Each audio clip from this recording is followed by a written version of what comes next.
വേണുഗോപാൽ ഇങ്ങനെ പലതരത്തിൽ അതായത് അദ്ദേഹം സ്ഥാനാർത്ഥികളെ നിർണ്ണയിക്കുന്നതിലും ഇതുപോലെ പണം കൈയഴിച്ച് ഈ സ്ഥാനാർത്ഥികൾക്കൊക്കെ അനുവദിക്കുന്നതിലുമൊക്കെ അദ്ദേഹം വലിയ പങ്ക് വഹിച്ചിട്ടുണ്ട്. പക്ഷേ അതുകൊണ്ട് മാത്രം അദ്ദേഹത്തിന് ഒരു മുഖ്യമന്ത്രി ആകാൻ പറ്റുമെന്ന് ഞാൻ കരുതുന്നില്ല. ഇതിൻ്റെ അകത്തൊരു കാര്യമുണ്ട്. ഈ 1995 AK ആൻ്റണി പറന്നിറങ്ങി, അന്ന് അദ്ദേഹം ഒരു ചാർട്ടേഡ് വിമാനത്തിൽ പറന്നിറങ്ങി ഇവിടെ മുഖ്യമന്ത്രി ആയതാണ് പലരും ഒരു ഉദാഹരണമായിട്ട് പറയുന്നത്.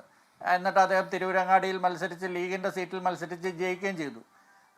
ആ ഒരു പരിസ്ഥിതി അല്ല ഇപ്പോൾ കേരളത്തിൽ. അന്ന് ഉമ്മൻചാണ്ടിയും കെ കരുണാകരനും രണ്ട് വശത്തായിട്ട് നിന്ന് ഒരു വർഷം നീണ്ട ഒരു വലിയ പടയോട്ടത്തിന് ശേഷം, അല്ലെങ്കിൽ വലിയ ഒരു ചെളിവാരിയെറിയലിന് ശേഷം, അന്ന് ഉമ്മൻചാണ്ടിക്ക് ആ സമയത്ത് ഉമ്മൻചാണ്ടിയാണ് മുഖ്യമന്ത്രിയാകേണ്ടത്. പക്ഷേ ഇത്രയും മോശം രീതിയിൽ സ്വന്തം മുഖ്യമന്ത്രിയെ കരിവാരിത്തേച്ച ഉമ്മൻചാണ്ടിക്ക് ഒരിക്കലും ആ മുഖ്യമന്ത്രി പദം ഏറ്റെടുക്കാൻ കഴിയാത്ത വിധം അദ്ദേഹം പക്ഷപാതിയായി പോയതുകൊണ്ട് ഈ സെയിൻറ്റ് ആൻ്റണി, അന്തോണീസ് പുണ്യാളൻ എന്ന ഒരു ഇമേജ് ഉണ്ടാക്കി ഈ ഉമ്മൻചാണ്ടിയും കൂട്ടരും തന്നെ ഉണ്ടാക്കി കൊടുത്ത ആ ഇമേജിൻ്റെ ബലത്തിൽ 1995 AK ആൻ്റണി ഇവിടെ പറന്നിറങ്ങി മുഖ്യമന്ത്രിയായി.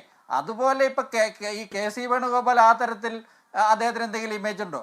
അദ്ദേഹത്തിനെ കുറിച്ച് ഞാൻ ചില ആൾക്കാരോട് ചോദിച്ചപ്പോൾ, സാധാരണ ഈ കോൺഗ്രസിൻ്റെ സാധാരണ താഴെ തട്ടിലുള്ള പ്രവർത്തകരോട് ചോദിച്ചപ്പോൾ അവർ പറയുന്നത് ഈ പഴയ കമ്മീഷണർ സിനിമയിലെ രതീഷിൻ്റെ മോഹൻ തോമസോ അതുപോലെയുള്ള അല്ലെങ്കിൽ പഴയ സിനിമയിലൊക്കെ ഈ ന്യൂഡൽഹി മുതൽ ഇന്ദ്രപ്രസ്ഥം വരെ ദേവൻ അവതരിപ്പിച്ച പല രാഷ്ട്രീയ കഥാപാത്രങ്ങളും ഉണ്ട്. ഈ രഞ്ജി പണിക്കരുടെ, രഞ്ജിത്തിൻ്റെ, അതുപോലെ അങ്ങനെ ജോഷിയുടെയൊക്കെ സിനിമകളിൽ അതുപോലെ ഒരു ഇമേജുള്ള KC വേണുഗോപാൽ എങ്ങനെയാണ് ഈ PR പ്രവർത്തനം കൊണ്ട് AK ആൻ്റണിയുടെ വിശുദ്ധ അന്തോണീസ് പുണ്യാളൻ്റെ ഇമേജ് ഉണ്ടായിരുന്ന ആ ഒരു രീതിയിലേക്ക് മാറ്റിയെടുക്കാൻ പറ്റുന്നത്?